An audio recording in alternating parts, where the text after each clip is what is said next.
Chapter 7 lines and angles. Chapter 7 में lines और angles के बारे में जानेंगे। ए बी यहाँ पे हमारा लाइन सेगमेंट है। लाइन सेगमेंट के दोनों साइड एंड पॉइंट होता है और लाइन सेगमेंट को हम इस तरीके से लिख के डिनोट करते हैं। सी डी यहाँ पे लाइन है। लाइन का कोई भी एंड पॉइंट नहीं होता है और लाइन के दोनों ओर एरो का साइन होता है। इस एरो का साइन का मतलब होता है कि ये लाइन इस ओर कितनी दूर तक जा रहा है नहीं पता और इस ओर भी कितनी दूर तक जा रहा है नहीं पता। तो लाइन को ऊपर लाइन खींचते हैं और दोनों तरफ एरो का साइन देते हैं। लाइन को इस तरीके से लिख के डिनोट करते हैं। 3 नंबर रे है। रे में एक तरफ एंड पॉइंट होता है और एक तरफ एरो का साइन होता है। एक तरफ तो पता होता है कि लाइन कहाँ से शुरू या फिर खत्म हो रही है और एक तरफ पता नहीं रहता है कि ये लाइन कितनी दूर तक जा रही है। तो रे को हम इस तरीके से लिख के डिनोट करते हैं। एक तरफ एरो देते हैं, एक तरफ एंड पॉइंट रहता है। 4 नंबर में ए ओ बी। ये ए ओ और ये बी ये मिलके एक एंगल बना रही है। इस एंगल को लिखना हो तो एंगल ए ओ बी इस तरीके से लिख के डिनोट करेंगे इस एंगल को। 5 नंबर में हमारा है कि दो लाइन अगर आपस में बाइसेक्ट करे तो आमने सामने का एंगल इक्वल होता है। ये एंगल इसके बराबर और ये एंगल इसके बराबर होता है। अब जानेंगे कम्प्लीमेंट्री एंगल्स। कम्प्लीमेंट्री एंगल क्या होता है? यहाँ पे दो एंगल बन रही है, एक ये एंगल एंगल बी और एक ये है एंगल ए। तो एंगल बी और एंगल ए को अगर हम सम करते हैं और वो 90 डिग्री के इक्वल होता है तो कम्प्लीमेंट्री एंगल कहेंगे। यानी दो एंगल को सम करने पे 90 डिग्री हो तो उसे हम क्या कहेंगे? Complementary angle. और ये दोनों एंगल एक दूसरे का कम्प्लीमेंट कहलाएगा। अब देखते हैं सप्लीमेंट्री एंगल्स।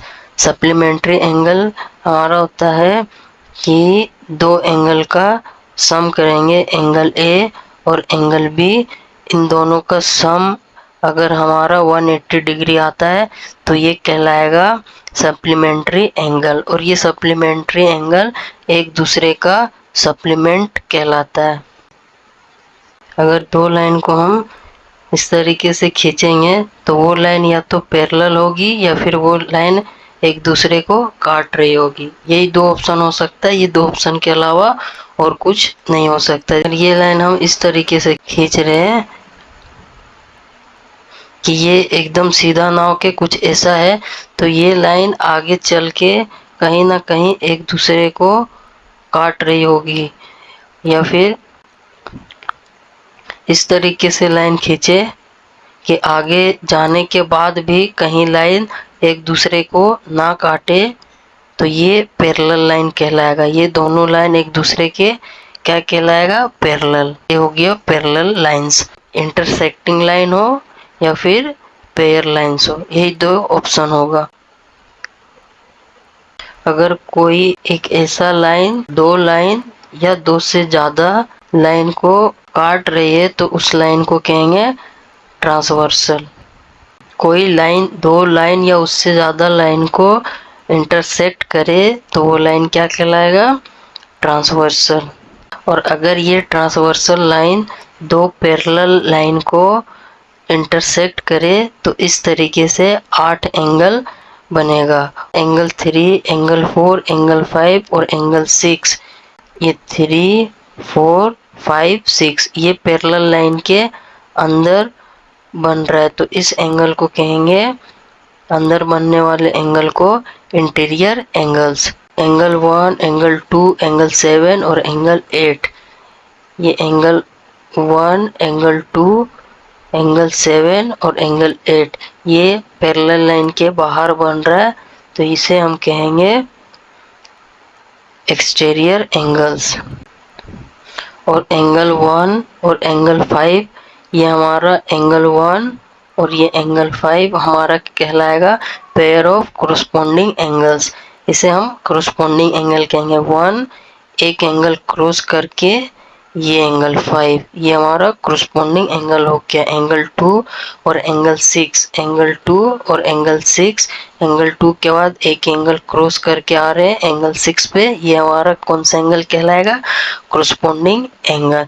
और एंगल 3 और एंगल 7, 3 और एक एंगल क्रॉस करके 7 पे आ रहे हैं, एंगल 3 और 7 ये हमारा कोरस्पॉन्डिंग एंगल। 4 और 8, 4 और एक एंगल क्रॉस करके आ रहे हैं उसी तरफ, 4 और 8 हमारा कहलाएगा कोरस्पॉन्डिंग एंगल। आगे है pair of alternate interior angles. 3 और 5 को हम अल्टरनेट इंटीरियर एंगल कहेंगे। ये 3 और ये 5 रहा, ये 3 और 5 हमारा क्या कहलाएगा? Alternate interior angle. 3 और 5 को हम कहेंगे अल्टरनेट इंटीरियर एंगल, और 4 और 6 को कहेंगे अल्टरनेट इंटीरियर एंगल्स। यानी इस तरीके का एंगल, एक यहाँ का, एक यहाँ और एक यहाँ का एंगल, और एक इस साइड का एंगल अल्टरनेट इंटीरियर एंगल कहलाता है। आगे है pairs of alternate exterior angle. कुछ इसी तरीके से बाहर वाला एंगल, एक यहाँ का एंगल और एक यहाँ का एंगल, यानी एंगल 1 और एंगल 7 और एंगल 2 और एंगल 8, ये हमारा अल्टरनेट एक्सटीरियर एंगल कहलाएगा। आगे हमारा है pairs of interior angles on the same side of transversal. ये लाइन और ये लाइन एक दूसरे का पैरेलल है, और ये कौन सा लाइन है? ये ट्रांसवर्सल लाइन है। ये 3 और 6 एक ही तरफ बने इंटीरियर एंगल है ना, ये हमारा कहलाएगा ट्रांसवर्सल लाइन के सेम साइड, यानी एक ही ओर बने इंटीरियर एंगल। तो इसमें हमारा कौन कौन सा होगा? एक ही ओर बने इंटीरियर एंगल, ये होगा 3 और 6 इस साइड से, और इस साइड से 4 और 5। अब आगे देखते हैं। अब है properties of parallel lines with transversal. दो पैरेलल लाइन हो और उसमें एक लाइन दोनों लाइन को बाइसेक्ट करे तो कितना एंगल हमारा बनता है? 8। 1 2 3 4 और 4 यहाँ पे 1 2 3 4, टोटल 8 एंगल बनता है। दो पैरेलल लाइन हो और दो पैरेलल लाइन ट्रांसवर्सल लाइन के साथ हो, एंगल 1 और एंगल 5 इक्वल होगा। क्यों? ये एक दूसरे का कोरस्पॉन्डिंग एंगल है। एंगल 2 और एंगल 6 एक दूसरे के इक्वल होंगे। क्यों?